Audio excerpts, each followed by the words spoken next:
दोस्तों, आपको पता नहीं होगा कि दुनिया की सबसे बड़ी मूर्ति स्टैच्यू ऑफ यूनिटी इतनी खास है जिससे पूरे भारत का कर्जा चुकाया जा सकता है।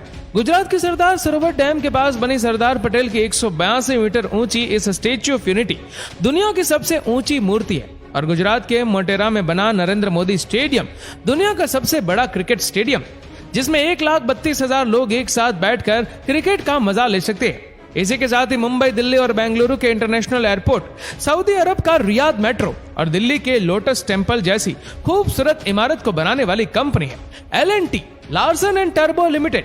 ये नाम सुनकर शायद आपको ऐसा लगेगा कि ये कोई विदेशी कंपनी है, लेकिन ऐसा नहीं है। L&T भी टाटा, बिरला और रिलायंस जैसी अपने देश की एक कंपनी है जिसने इंडिया के डेवलपमेंट के लिए काफी काम किया है। वैसे देखा जाए तो कंस्ट्रक्शन का काम L&T का बैकबोन है और उनके डिजाइन्स, आर्किटेक्ट और इंजीनियरिंग का लोहा दुनिया मानती है। लेकिन आज टेक्नोलॉजी, डिफेंस, पावर और फाइनेंस जैसी फील्ड्स में भी L&T काफी तेजी से आगे बढ़ रही है। आप जानकर हैरान हो जाएंगे कि देश का पहला न्यूक्लियर रिएक्टर बनाने की बात हो या फिर nuclear power submarine INS Arihant का निर्माण हो, हमारी सरकार ने L&T पर ही भरोसा जताया है।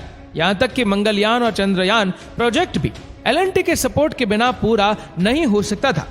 आज के हमारे इस वीडियो में भी हम L&T के ही बिजनेस एम्पायर और सक्सेस जर्नी के बारे में जानने वाले हैं।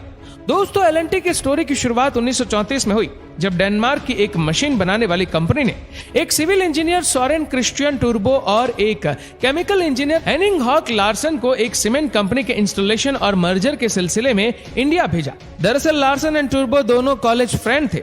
जब 1939 में सेकंड वर्ल्ड वॉर शुरू हुआ तो डेनमार्क पर जर्मनी का कब्जा हो गया और ये दोनों दोस्त वापस नहीं लौट सके। इंडिया में ही रिफ्यूजी की तरह रहने लगे और यहीं रुककर कोई बिजनेस स्टार्ट करने का फैसला किया। लेकिन उनके पास ज्यादा पैसे तो बचे नहीं थे, इसलिए मुंबई में एक छोटे से रूम में उन्होंने एक पार्टनरशिप फर्म के रूप में L&T की शुरुआत की, जिसे 1946 में एक प्राइवेट लिमिटेड कंपनी में कन्वर्ट कर दिया गया। क्योंकि इंडिया में भी अंग्रेजों का शासन था, इसलिए हम ज्यादातर सामानों के लिए यूरोपियन कंट्रीज पर ही निर्भर थे। लार्सन एंड टूर्बो इंडिया की जरूरतों को अच्छी तरह से समझते थे और बिजनेस कैसे करना है ये भी उनको अच्छी तरह से पता था। वे कई यूरोपियन कंट्रीज के एजेंट बन गए और लोगों के रिक्वायरमेंट के हिसाब से सामान का इंपोर्ट करने लगे। डेनमार्क से भी डेयरी से रिलेटेड इक्विपमेंट्स मंगाकर वह इंडिया में सप्लाई करते थे। वॉर का समय था जिसकी वजह से काफी सारे शिप्स डैमेज हो गए थे जिन्हें मरम्मत की जरूरत थी। लार्सन एंड टूर्बो को इसमें भी एक मौका दिखा और छोटा सा वर्कशॉप खोलकर शिप रिपेयरिंग का काम भी शुरू कर दिया।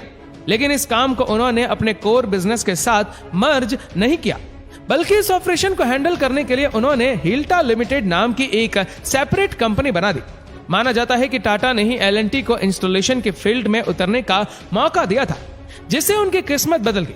दरअसल टाटा ने किसी जर्मन कंपनी को एक सोडा ऐश यानी कि वॉशिंग सोडा प्लांट लगाने का ऑर्डर दिया था, लेकिन वर्ल्ड वॉर की वजह से जर्मन इंजीनियर्स ने इस प्रोजेक्ट को छोड़ दिया और टाटा ने भी इस काम को L&T को सौंप दिया था। अब L&T के हिसाब से तो ये एक बड़ा काम था और उससे भी बड़ी बात यह थी कि उन्हें टाटा ग्रुप के साथ काम करने का मौका मिल रहा था। उन्होंने इस मौके का पूरा फायदा उठाया और अच्छी क्वालिटी के साथ इस प्रोजेक्ट को समय से पहले ही पूरा करके दे दिया। पूरे देश में L&T की तारीफ होने लगी और उन्हें और भी प्रोजेक्ट मिलने लगे।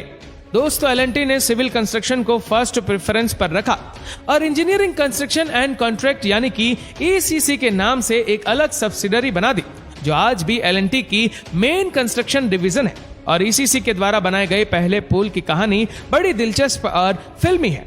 दरअसल 1957 में एक अमेरिकन प्रोड्यूसर सैम स्पीगल की एक फिल्म आई थी, the bridge of the river Kwai. असल में उस फिल्म में दिखाए गए लकड़ी के पुल को बनाने का कॉन्ट्रैक्ट ECC को मिला था, जिसे बनाने में लगभग 8 महीने का समय लगा और इस पुल को डायरेक्टर डेविड लीन की टीम द्वारा उड़ाने में सिर्फ 30 सेकंड का समय लगा। शुरुआत में इस पुल को बनाने का बजट 8 लाख रुपए था, लेकिन इस पर 16 लाख रुपए खर्च हो गए और जब सैम स्पीगल ने एक्स्ट्रा लगे पैसे का पेमेंट करने से मना कर दिया, तब सोरेन टूर्बो को समझौते के लिए श्रीलंका जाना पड़ा। लेकिन सैम स्पीगल उन पर भी चिल्लाने लगे और बोले कि एक पैसा एक्स्ट्रा नहीं मिलेगा। तब टूर्बो ने बड़े प्यार से बोला कि तब आप क्लाइमेक्स के लिए पुल को उड़ा भी नहीं पाएंगे और कोर्ट का स्टे ऑर्डर उन्हें पकड़ा दिया। कुछ दिन तक शूटिंग रुकी रही और अंत में हार मानकर सैम स्पीगल ने पूरा पेमेंट किया। और जानते हैं दोस्तों, इस फिल्म में ऑस्कार अवार्ड जीता और 1957 की हाईएस्ट ग्रोसिंग फिल्म बनी। भारत में कामयाबी को देखकर देश विदेश की बड़ी बड़ी कंपनी L&T के साथ काम करना चाहती थी। आजादी के बाद कंपनी ने अपना एक्सपेंशन करते हुए कोलकाता, चेन्नई और दिल्ली में भी अपना ऑफिस शुरू कर लिया और 1950 में मुंबई के पवई इलाके में IIT मुंबई की स्थापना के लिए जब सरकार ने जमीन एक्वायर किया तो L&T ने भी आसपास के जंगल की खाली पड़ी 55 एकड़ जमीन को खरीद लिया। चारों तरफ दलदल और कूड़े का अंबार था, लेकिन जब L&T ने उस एरिया को डेवलप करना शुरू किया तो सैकड़ों लोगों को रोजगार मिला और आज पवई की दिशा बिल्कुल बदल चुकी है। 1950 में ही L&T एक पब्लिक कंपनी बन गई और कुछ दिनों बाद मुंबई ऑफिस को बलाड स्टेट के ICI हाउस शिफ्ट कर दिया गया, जिसे बाद में L&T ने ही खरीद कर अपना हेडक्वार्टर L&T हाउस बना दिया। 1965 में लार्सन एंड टूब्रो के डेडिकेशन को देखकर डॉक्टर होमी भाभा ने उनसे न्यूक्लियर रिएक्टर को बनाने में सपोर्ट करने के लिए कहा। हालांकि उस दौर में न्यूक्लियर रिएक्टर बनाना घाटे का सौदा था, लेकिन देश की जरूरत को देखते हुए L&T ने फर्स्ट न्यूक्लियर रिएक्टर का निर्माण किया और 70 के दशक में विक्रम साराभाई ने L&T को इसरो के साथ काम करने का मौका दिया। इस तरह L&T देश की न्यूक्लियर और स्पेस प्रोग्राम के साथ भी जुड़ गई और 1985 आते आते L&T DRDO के साथ डिफेंस इक्विपमेंट के डिजाइन और डेवलपमेंट पर भी काम करने लगी और आज वह देश के लिए कई तरह के defence weapons, missile system, command and control system, engineering systems और सबमरीन का निर्माण करती है। दोस्तों, L&T के बढ़ते कद को देखते हुए देश की सबसे बड़ी बिजनेस फैमिली अंबानी और बिरला ने L&T के हॉस्टाइल टेक ओवर की असफल कोशिश भी की थी। आपकी जानकारी के लिए बता दी कि हॉस्टाइल टेकओवर का मतलब होता है कि जब कोई कंपनी स्वतंत्र रूप से काम करना चाहती है, लेकिन कोई ज्यादा पैसे वाली कंपनियां मार्केट से उनके शेयर परचेज करके उन पर अपना कंट्रोल कर ले तो इसे हॉस्टाइल टेकओवर कहा जाता है। 19th के दशक में तो L&T रिलायंस के हाथों में जाते जाते रह गई थी। कंपनी के उस दौर के CEO AM नायक की अगर बात माने तो धीरूभाई अंबानी L&T के एक्विजिशन को लेकर काफी सीरियस थे और एक सोचे समझे प्लान के तहत अपने दोनों बेटे मुकेश और अनिल अंबानी को बोर्ड ऑफ डायरेक्टर्स में जगह भी दिला दी थी। हालांकि L&T बोर्ड इस बात को अच्छी तरह समझ रहा था कि अंबानी कंपनी पर पूरा होल्ड चाहते। धीरे धीरे कंपनी में अंबानी की हिस्सेदारी बढ़कर लगभग 19% तक हो गई, लेकिन 1989 में पॉलिटिकल सिनेरियो कुछ इस तरह बदला कि धीरूभाई अंबानी के हाथ से यह मौका निकल गया, क्योंकि उस वक्त L&T की सबसे बड़ी शेयर होल्डर LIC आगे आई और सरकार के इंटरफेयर के बाद अंबानी को L&T से बाहर जाना पड़ा। हालांकि L&T का मुश्किल दौर अभी खत्म नहीं हुआ था। रिलायंस ने जब अपनी हिस्सेदारी कम की तो आदित्य बिरला ग्रुप ने उस हिस्सेदारी को खरीद लिया।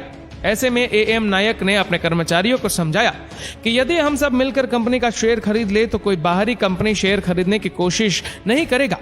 उनकी इस बात का असर हुआ और L&T एम्प्लॉइज ट्रस्ट ने बिरला की पूरी हिस्सेदारी खरीद ली और एक सेटलमेंट के तहत अपना सीमेंट बिजनेस यानी कि अल्ट्राटेक सीमेंट बिरला को सौंप दिया।